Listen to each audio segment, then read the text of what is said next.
Am I the a-hole for refusing to give my parents the peace of mind that my sister will be well cared for when they're gone? I'm 34. 10 years ago, I cut my sister out of my life after she cheated with my then fiancé. It was a 2-year-long affair that only came out when I caught them. She was pregnant and pretended it was the result of a one-night stand. They both knew I would never forgive them if I found out. And according to my ex, they were hoping I would love being an aunt and it would be easier to carry around behind my back if I was busy with a baby. They ended up getting married and having 2 kids. Then 3 years ago, my sister was involved in a car wreck and she suffered life-changing injuries. My parents stepped up to be her full-time caregivers as she will never be able to take care of herself. About a year later, her husband/my ex died, and their kids went to his parents while my parents became my sister's legal guardians. A few months ago, they started dropping hints about wanting me to step up after they're gone. Then a month ago, my parents called and asked me to meet them. They said they're worried what will happen to her when they're gone, or even if they are no longer able to care for her in a few years, and would I take over? Either by putting her in a care facility and making sure she's cared for, or physically taking care of her myself. I said no, that they needed to figure something else out. But I would never do a single thing for her again, and that hadn't changed because she became disabled. They took it okay at first. Then a week ago, when I had it called to change my mind, they said I was the a-hole for not doing it for them. To give them the peace of mind if nothing else, because even after what she did, she's still their daughter, and she can't advocate for herself. Am I the a-hole? Now for the comments. Not the a-hole. Your sister burned down that particular bridge. Exactly. Plus, it's not your job to take care of someone who betrayed you. It is the same as it is for abusive parents who become elderly. No one should expect you to come back into their lives simply because they can no longer look after themselves. I think it is pretty horrible for the parents to put this guilt on Opie. Not the a-hole, but boy, talk about karma though. Without the backstory, it would probably be no a-holes here, because you're not required to care for siblings. Though I'd have said that would be the kind thing to do, because we all need help sometimes. / it take a village / whatever. But with backstory, not the a-hole. She cheated and was never sorry. If she hadn't been in the accident, you wouldn't have ever interacted with her again. If your parents are asking you to make sure she's taken care of in a facility, it sounds like there's money available. They should set up a trust or find a friend of your sister's to have them oversee the situation. You don't need to be dragged in. The sister also has kids and parents-in-law. If the kids are adults when she needs to go to a care home, they may be able to help. If not, or in addition, the in-laws could step in, as it involves the care of their daughter-in-law, so they're invested in the situation. Edit. Unless the grandparents are too old / have passed away, but then the kids may be adults who can help their mom in some way. Not the a-hole. They need to make arrangements now while they are able. Exactly. They can find an appropriate care home right now and get on the waiting list, because it's not something you can do quickly.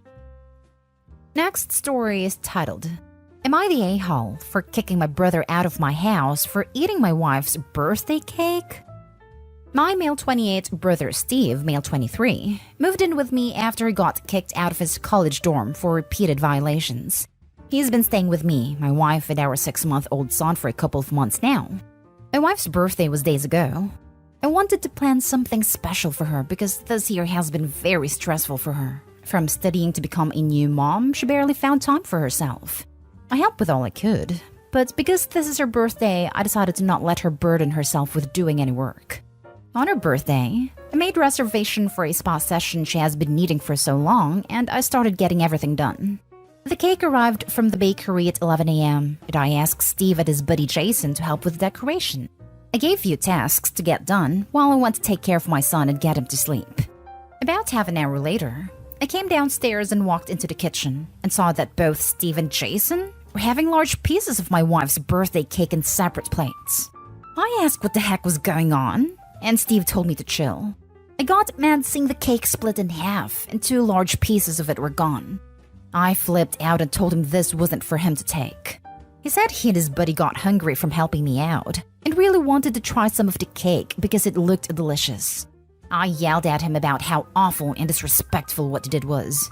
And he said I was overreacting since he left enough for me, my wife, and the guests. But it's not about that. He ruined the cake that I spent a week ordering from the bakery. I told him my wife wouldn't even like how it looked and won't even get the chance to blow the candles. He said, "I'm sorry, alright? But you're just being a little too dramatic about a piece of cake." Then Jason said, "Yeah, man.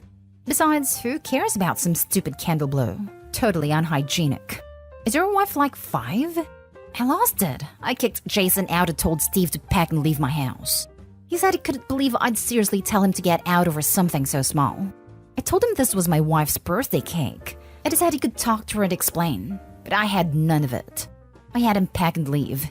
My father called and got all pissed, telling me I was out of my mind to kick my brother out with nowhere to go over a birthday cake. I live in the city where Steve's college is, but my family live far away. He and Mom told me to go pick Steve up where he's staying, but I said no. My actions were called disgraceful and immature for reacting this way over a cake. Am I the a-hole? Not the a-hole.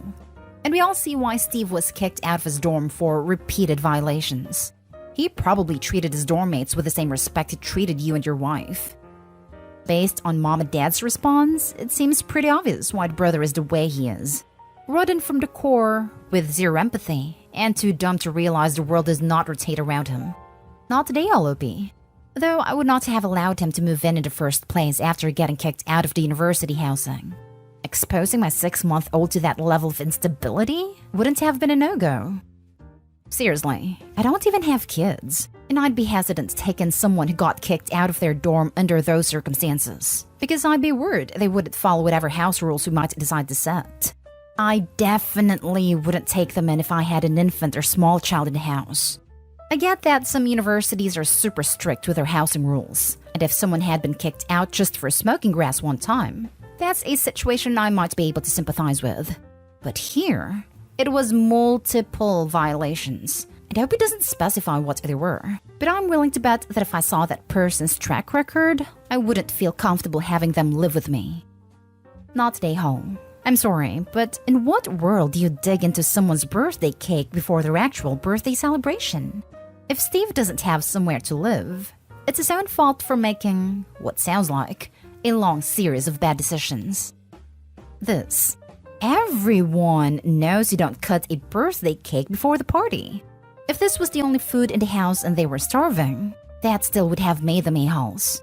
But to just blow it off like, meh, there's enough left for the birthday person, is just mind-boggling levels of failness. Good for you for kicking those two out. And thank you for taking such good care of your wife for her birthday. I'm sure at least the spa day turned out well. And hopefully she'll learn to laugh at this cake story. Not today, home. My actions were called disgraceful and immature. And what were your brother's actions called? It's very apparent he has boundary/behavior issues. Otherwise, he'd still be living in campus. He's supposed to be learning adult skills. Seems he's failing miserably. Next story. Am I the a-hole for refusing to make a second meal during a family dinner? My husband and I hosted his family for dinner last weekend, and a situation arose where I am now being called out. I don't want to see what you all think. My husband's parents, brother, sister-in-law, and 3 nephews came to eat at our house. About an hour before dinner was served, my brother-in-law pulled me aside and said their youngest was being a picky eater and wouldn't eat the lasagna or salad I had made. So he asked me to make this specific dish for him. Not only was this not a quick dish, but it would take at least 3 hours to prepare. I said no, that I could throw on some fries for him, but no extra meal just for him. He told me he wanted his son to eat more than just fries, and that as the host, I should go the extra mile to make sure everyone has something. The dish? Chicken tenders and fries. Just fancied up and had a homemade ketchup accompaniment. The last time we saw the kid for dinner, he was eating spicy noodles and veggies. But now, all he eats is McDonald's or these homemade fries and tenders. I don't remember what side the recipe was for, but the tenders required an awful lot of prep and ingredients. We had most of it, but that was beside the point in my eyes. The whole dinner was tense because my husband's brother was pissed at me. The youngest didn't eat a single thing and demanded McDonald's because he was hungry and turned his nose up at fries. Then my husband and his brother ended up fighting because he disrespected me, and my husband wasn't having any of it. My husband's parents complained that I made things awkward. This was after dinner. I think it's ridiculous, but are they right? Am I the a-hole here? Now for the top comments. Not today haul. If parents have a child with a picky appetite and a rude attitude towards eating what's provided, it's the parents' responsibility to show up with food that their child will eat. Your brother-in-law knew his child would not eat anything provided. It was his job to take care of the matter, not yours. This kid is doing a great job of training his parents to jump when it says jump, but that doesn't mean that you have to join the same obedience school. My brother-in-law definitely blew me away with a request. The thing is, there was no warning ahead or anything. Because I don't mind if he didn't want lasagna. But to expect me to make a second meal an hour before dinner being served is so damn rude to me. It is rude. And what's worse is that he then doubled down on making you and everyone else uncomfortable before having a full-scale fight with your husband. Your brother-in-law owes you an apology. Not that I think you'll get one. I don't think you should enable them or help spoil the kid by making special accommodations. As parents, we should be teaching our children to be mindful and respectful. I remember some etiquette classes I had, and the polite way is always to show appreciation to your host. I just can't conceive parents who would demand a special meal be cooked for their kid at somebody else's house. This rude behavior is so out of line, and so many levels. Not today, ho. What an entitled bunch. I would not invite them again. Imagine people come for free food, and the guests are entitled enough to be mad for not making 10 different types of food. I mean, at least let Opie know early. Not today, ho. They could have brought the meal for him and heated it up. They just want to be a-holes and make you serve them. Now for the last story. Would I be the a-hole if I asked my grieving sister to leave the house she used to live in with her late husband? I'm female 30, currently pregnant. I have a sister, Emma, 48, who lost her husband to the big sea last year. Emma was and still is completely devastated by her husband's death. And when he passed in May, she immediately wanted to get rid of their house. As soon as she told me she wanted to sell, I jumped on the chance. Her house has literally been my dream house since I was a child, and Emma was very happy for it to stay in the family. She wanted to sell it to me for ridiculously cheap, but I insisted on paying only very little below market price. She was grateful. We set up the contract. The sale was officially closed in July. Very quick sale. Emma moved about 5 hours away into a flat in a fairly big city and seemed very happy there for the last year. Then her new therapist made her understand that she's never really given herself time to grieve properly. And so recently she asked me if she could move back into the house to find a way to say goodbye. I admittedly was hesitant. I'm due with my first child in October. I'm a single mom. I'm in the process of renovating some space for my daughter. However, I agreed and Emma has been living with me for about 4 weeks now. Things are not going great. She cries all day, every day, which she says is normal as per her therapist, but makes me really worry. She still acts as if the house is hers, rearranging my things, using things without asking. She keeps locking my cat in rooms because she doesn't like him. I overheard her on the phone with a friend saying she was excited for my daughter to arrive, because it'll mean she'll have the house to herself for a few weeks. When I confronted her, she said, "Aren't you moving in with mom for a few weeks so she can help?" I told her no. In fact, my mother-in-law would be staying with me. X doesn't want to be involved, but his mom does, however. And she's the sweetest, because mom is over 70 and physically can't do it anymore. Emma has been really weird since then, acting as if I wronged her somehow. When I asked her how long she'd be staying, she had no answer. I'm thinking of asking her to move out soon, so I can prepare for my child, but my parents have warned me against it, because Emma's still so fragile. And even my friend said that it really didn't feel right to throw out a grieving person who so obviously needs help. So would I be the a-hole? Edit. People are overwhelmingly implying my sister is being malicious, and I want to make it very clear that she isn't. My sister is not a horrible, mean-spirited person who just wants her home back. That's not it at all, and I would ask you to please stop inferring that. She is a deeply hurt, devastated person who just wants to find a way to reconnect with her late husband after she sold everything relating to him that she had out of grief and pain. If she was anything like some people in the comments suggest, I would not feel so heartbroken thinking I might have to kick her out. Info. Have you asked your sister to do a group session with her therapist? I'm guessing that therapist is not fully informed of this situation. Her therapist is a lovely lady. I've met her once before, actually. She did not suggest my sister move in with me. She suggested my sister moved on too fast. Emma literally sold absolutely everything relating to my brother-in-law because she couldn't handle the pain. She got rid of everything in a matter of weeks, and then moved far away so she wouldn't even have to see the places they've been at together anymore. My house is literally the only thing she's left that directly connects her to her husband in a significant way. Okay, you definitely need to do a joint session. Therapist will almost certainly light a fire under your sister's butt, which needs to be done. But it's best if it's not you doing the pushing. Not today, home. Question: do you think the therapist really suggested she move back home? Or was this possibly a way for her to get back into her comfort zone?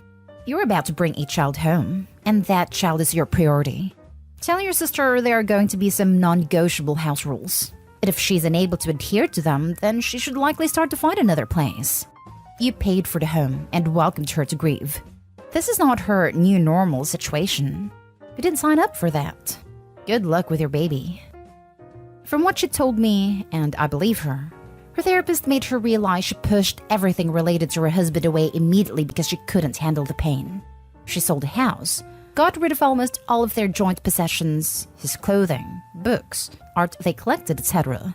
She got rid of everything in a matter of weeks, and then moved far away so she wouldn't even have to see the places they've been at together anymore. So yeah, I can see where the therapist is coming from. My house is literally the only thing she has left that directly connects her to her husband in a significant way. Not today, home. We set up the contracts. The sale was officially closed in July. Your sister acting as if that house still belongs to her is not justifiable. I don't care how much she's grieving, or if it still holds sentimental value. She signed a contract. You should contact a lawyer and inform yourself about what could be done because she's not going to leave your house willingly. That's going too far. I'm not evicting my own grieving sister. I already feel bad just about talking to her about leaving. My family would also never let me live that down. Just because it is legally my house doesn't mean I don't want to help her get better.